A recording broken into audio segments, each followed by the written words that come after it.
Hello दोस्तों, स्वागत है आप सभी का एस फार्मेसी 2 in 1। आज हम बात करते हैं डी फार्मा फर्स्ट ईयर के human anatomy and physiology chapter 1 के बारे में। तो चलिए लेट ना करते हुए शुरू करते हैं हम। आज हमारा टॉपिक है human anatomy and physiology. Introduction देखिए। साइंस की दो ब्रांच हैं, एनाटॉमी एंड फिजियोलॉजी। एनाटॉमी क्या होता है देखिए, एनाटॉमी इसमें हम ह्यूमन बॉडी के फिजिकल स्ट्रक्चर के बारे में स्टडी करते हैं। इसका मीनिंग्स होता है, ये ग्रीक वर्ड से लिया गया है। एना मीन्स होता है अब तथा टॉमस मतलब होता है प्रोसेस ऑफ कटिंग या टॉमी का भी बोलते हैं। ये जो एनाटॉमी वर्ड है इसे ग्रीक भाषा से लिया गया है, वही बताया ना हमने, ऐसे समझो। साइंस की दो ब्रांच होती हैं, एनाटॉमी एंड फिजियोलॉजी। जो एनाटॉमी होता है उसमें बॉडी के स्ट्रक्चर के बारे में स्टडी करते हैं, जैसे कि हमारा किडनी कौन से जगह पर है और बोन हमारा कहाँ पर है, आई हमारा कहाँ पर है, ऐसे ही। उसके बाद में बात करते हैं फिजियोलॉजी का। फिजियोलॉजी वर्ड जो है ग्रीक भाषा से ये भी लिया गया है। फिजियो मतलब होता है नेचर तथा लॉगस मतलब स्टडी ऑफ बॉडी फंक्शन, यानी कि हम जिससे जो हमारा लीवर हो गया, वो लीवर कैसे वर्क करता है उसके बारे में स्टडी करेंगे। आई का वर्क क्या है वो करेंगे। जो हमारा ड्रग हमारी बॉडी में जाता है वो कैसा इंटरेक्शन करता है उसके बारे में स्टडी करते हैं। फिजियोलॉजी यानी कि उसका वर्क क्या है उसके बारे में स्टडी करते हैं। अब देखिए आगे शुरू करते हैं, scope of anatomy and physiology. अब इसका स्कोप देख लेते हैं भाई। एनाटॉमी एंड फिजियोलॉजी बेस होता है, किसका होता है, फिजियोलॉजी एंड फिजियोलॉजी को समझने के लिए, यानी कि फिजियोलॉजी एंड पैथोफिजियोलॉजी को समझने के लिए एनाटॉमी एंड फिजियोलॉजी उसका बेस होता है। उसी के अकॉर्डिंग हम समझते हैं ह्यूमन किस प्रकार से डेवलप हुआ, इसकी स्टडी करना बहुत ही हेल्पफुल है इसके द्वारा। अब बात करते हैं स्कोप का। रेडियोग्राफिक एनाटॉमी, इसमें हम बॉडी के स्ट्रक्चर की स्टडी करते हैं एक्सरे की सहायता से। एम्ब्रियोलॉजी, फर्टिलाइजेशन के बाद ह्यूमन बॉडी में एग 8 वीक में कितना डेवलप हुआ, इसकी हेल्प से हम पता लगा सकते हैं। अब अगला स्टार्ट करते हैं। अब यह है साइटोलॉजी। साइटोलॉजी सेल के स्ट्रक्चर एंड फंक्शन की स्टडी करते हैं।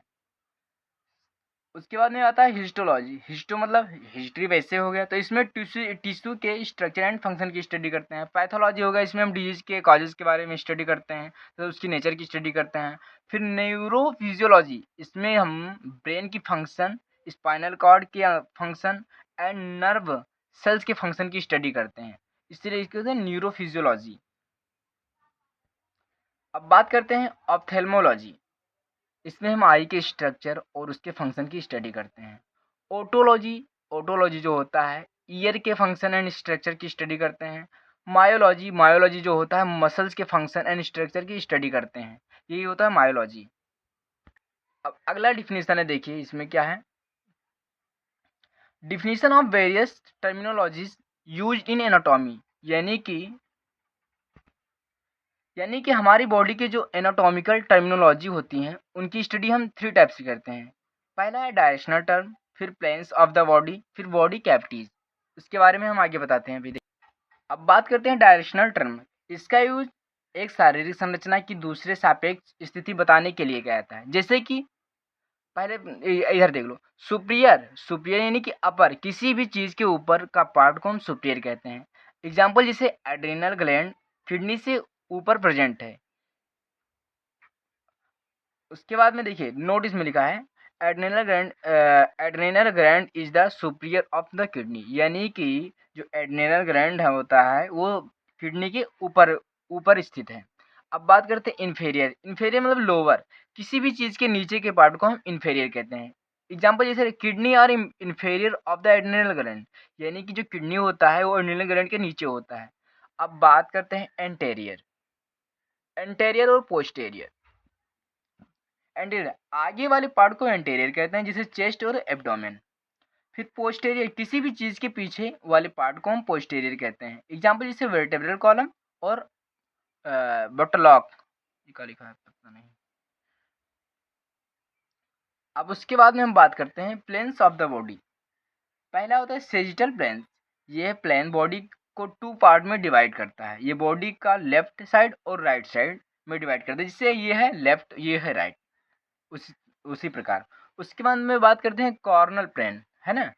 Cornell plane, coronal planes body को आगे और पीछे डिवाइड करता है, या एंटेरियर और पोस्टीरियर में बॉडी को बांट देता है। यानी कि ऐसे देखो, कॉर्नल प्लेन होता है बॉडी को आगे और पीछे, यानी कि जिससे ये है तो ये आगे ये पीछे, इसमें डिवाइड करता है। उसके बाद में ट्रांसवर्स प्लेन, या किसी चीज़ के बीच से डिवाइड किया जाता है, कि जो किया जाता है वह ट्रांसवर्स प्लेन होता है। ये बॉडी की सुपीरियर और इन्फीरियर में बांटने का वर्क करता है।